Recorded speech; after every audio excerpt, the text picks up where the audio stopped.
Pada pertemuan kali ini, kami dari kelompok 2 ingin mempresentasikan materi mengenai tanggung jawab sosial dan etika manajerial.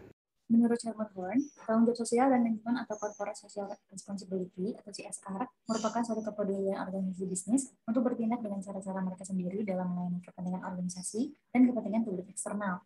Secara konseptual, tanggung jawab sosial dan lingkungan adalah sebuah pendekatan di mana perusahaan mengintegrasikan kepedulian sosial dalam operasi bisnis mereka dan dalam interaksi mereka dengan para pemangku kepentingan atau stakeholders berdasarkan prinsip kesukarelaan dan kemitraan. Selanjutnya, terdapat dua pandangan mengenai tanggung jawab sosial. Yang pertama ada pandangan klasik. Menurut pandangan ini, tanggung jawab sosial hanya untuk memaksimalkan laba dengan menjalankan bisnis sesuai dengan kepentingan terbesar pemegang saham, juga menambah biaya bisnis yang kemudian dibebankan kepada konsumen dengan menaikkan harga dan berdampak pada penerimaan dividen. Dan yang kedua, menurut pandangan sosial ekonomi, tanggung jawab sosial tidak hanya menghasilkan laba tetapi juga melindungi dan meningkatkan kesejahteraan sosial. Menurut pandangan ini juga, hanya perusahaan yang bukan entitas yang bertanggung jawab dan perusahaan mempunyai tanggung jawab moral yang lebih untuk melakukan dan bertindak dengan cara yang baik dan benar. Untuk siapakah tanggung jawab sosial itu?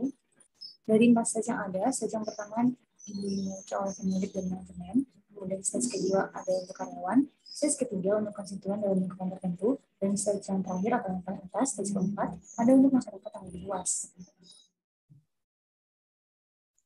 Oke. Kenapa perusahaan harus menerapkan tanggung jawab sosial perusahaan?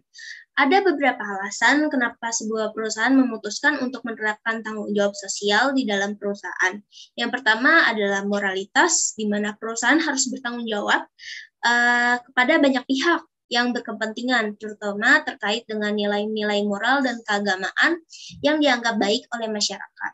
Nah, yang kedua itu ada pemurnian kepentingan diri sendiri, yaitu perusahaan harus bertanggung jawab kepada pihak-pihak yang berkepentingan karena pertimbangan kompensasi.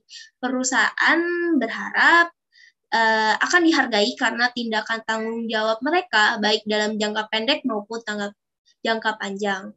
Setelah itu ada teori investasi di mana perusahaan harus bertanggung jawab kepada stakeholders karena tindakan yang dilakukan akan mencerminkan kinerja keuangan perusahaan.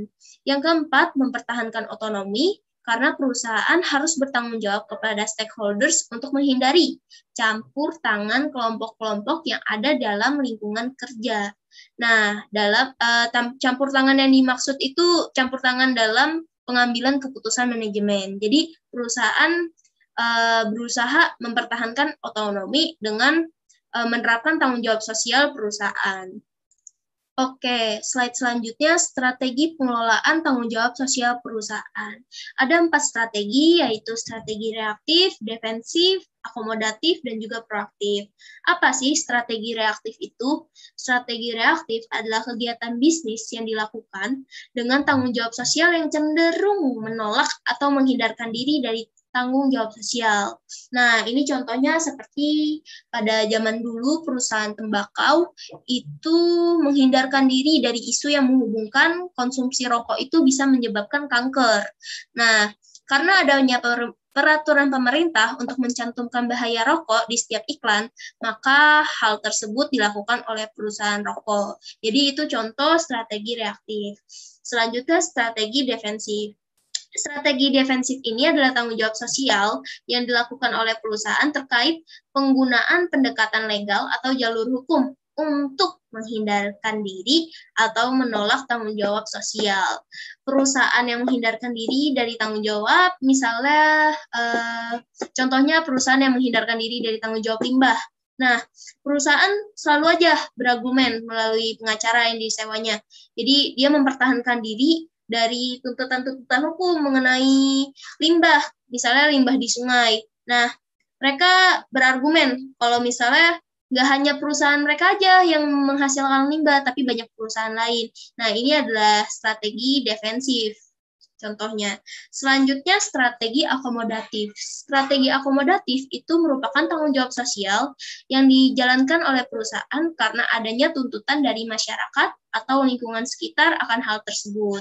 Ini contohnya itu pada saat zaman dulu ya, contohnya zaman dulu ada perusahaan besar pada saat era Orde Baru. Nah, perusahaan besar ini dituntut untuk memberikan pinjaman kredit lunak kepada para pengusaha kecil. Nah, bukan karena kesadaran perusahaan, tapi karena tuntutan dari pemerintah yang menuntut perusahaan-perusahaan itu untuk lebih memperhatikan pengusaha kecil. Yang keempat adalah strategi proaktif. Strategi proaktif itu perusahaan memandang bahwa tanggung jawab sosial adalah bagian dari tanggung jawab untuk memuaskan stakeholders. Nah, jika stakeholders terpuaskan, maka citra positif akan terbangun dalam perusahaan. Dalam jangka panjang, perusahaan akan diterima oleh masyarakat, perusahaan juga tidak khawatir untuk kehilangan pelanggan, justru akan menambah jumlah pelanggan akibat dari citra positif yang disandangnya. Nah, untuk yang ke slide selanjutnya adalah manfaat tanggung jawab sosial. Ada manfaat dari perusahaan, manfaat yang didapatkan masyarakat, manfaat bagi pemerintah. Nah, manfaat dari perusahaan, citra positif yang tadi kita bahas. Nah, citra positif di perusahaan ini di mata masyarakat dan pemerintah akan membantu perusahaan. Membantu dalam hal apa? Membantu dalam tadi yang tadi kita bahas, dengan adanya citra positif ini penjualan bisa meningkat, terus juga perusahaan juga bisa dianggap sebagai dianggap mewujudkan keadaan yang lebih baik untuk masyarakat, terus juga perusahaan akan mendapat tanggapan yang positif setiap menawarkan sesuatu di masyarakat, karena tidak dianggap sebagai eksploitasi, tetapi sebagai perusahaan yang membantu masyarakat untuk memenuhi kebutuhan-kebutuhan akomodasinya. Setelah itu, manfaat bagi masyarakat.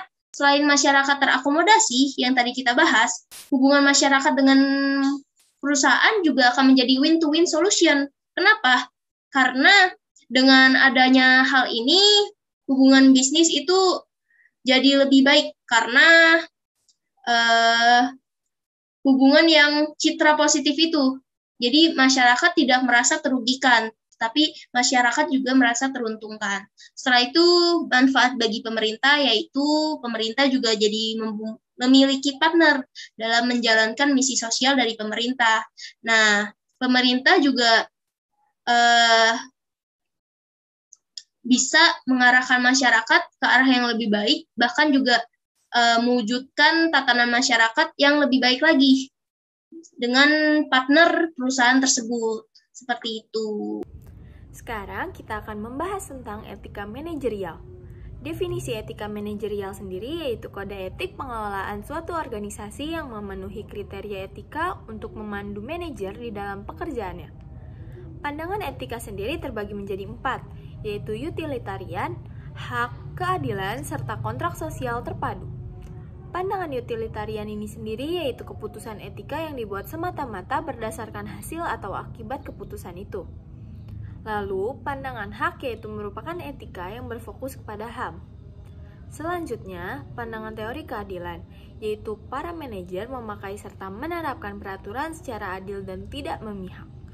Yang terakhir yaitu pandangan kontrak sosial terpadu. Pandangan kontrak sosial terpadu ini merupakan keputusan etika yang harus didasarkan dengan faktor yang ada dan seharusnya.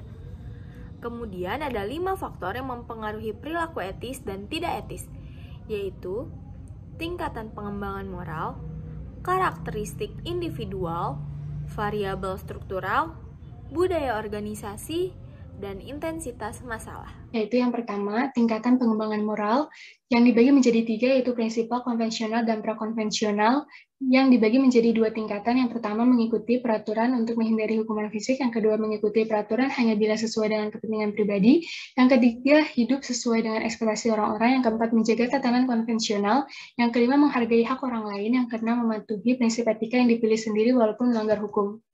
Yang kedua, ada karakteristik individual yang merupakan keyakinan dasar tentang apa yang benar dan apa yang salah. Dan yang kedua ada kepribadian, 2 kepribadian yang memengaruhi tindakan yang etis dan tidak etis. Yang ketiga ada lokus kendali, yang merupakan atribut kepribadian yang mengukur sampai di mana seseorang yakin bahwa mereka dapat mengendalikan nasib mereka sendiri.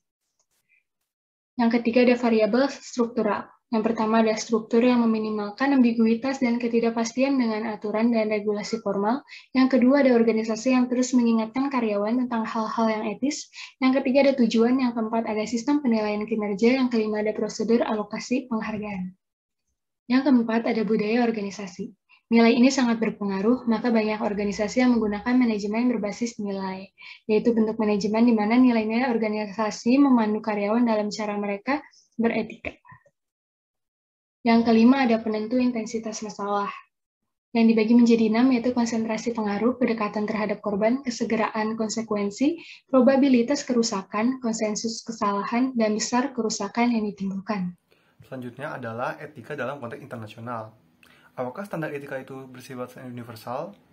Meskipun ada beberapa keyakinan moral yang umum, namun perbedaan budaya dan sosial antar negara merupakan faktor yang paling penting yang menentukan perilaku etis dan tidak etis.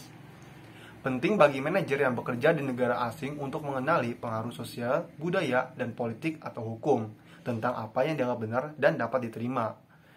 Panduan perilaku etis dalam bisnis internasional ada 2. Yang pertama adalah Global Compact, yaitu dokumen yang diciptakan oleh PBB yang merupakan garis besar prinsip pelaksanaan bisnis secara global di bidang hak asasi manusia, tenaga kerja, serta lingkungan dan anti korupsi.